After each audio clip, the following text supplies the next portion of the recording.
Hey y'all, it's KNG every day, and we are at The Combat Air Museum in Topeka, Kansas. So this is close to the base they have there. They have their refueling wing, and we went in this museum, and it's a huge hangar from back in, I don't know if it's World War One or World War II days, but we saw this cool plane, and it is a Douglas C-47, and they used it to transport troops and a bunch of supplies and all kinds of stuff.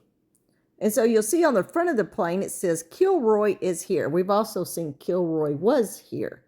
So I thought it was interesting because you see this little guy that's peeking over the fence, and so I thought I'd look it up and see what it really meant. Well, actually, there's a story behind it.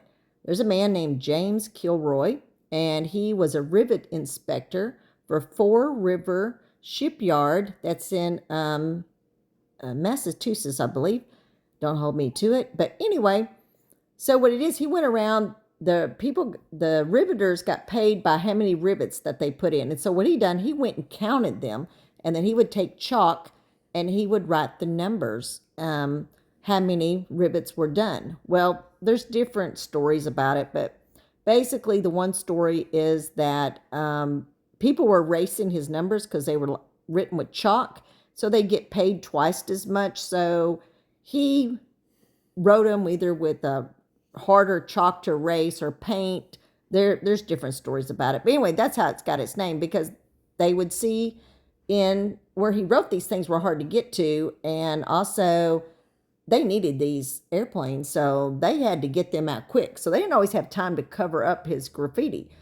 So it became known as like a symbol, or when they would see it, they would feel like other Americans were there. So the military started using it as a camaraderie and a way to represent support or to show that Americans had been there. Well, the little guy that's peeking over the fence, his name was Chad. Chad was from England, England. wasn't it? Yeah, yeah. Didn't have to do United with Kingdom. sugar? Yeah. And it had to do was they had a sugar shortage, so Chad was associated to that because they liked their sugar in their tea. And no one knows really that I could find how that was put together. But you would see this graffiti of it where military had been, Americans had been, in other words, where they fought battles or where they'd visited. So I thought that was really interesting about it. And I think this plane is huge. What do you think?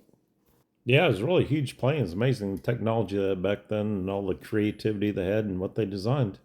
Well, we want to thank you for watching our video. And hey, we'll see you later, Gator.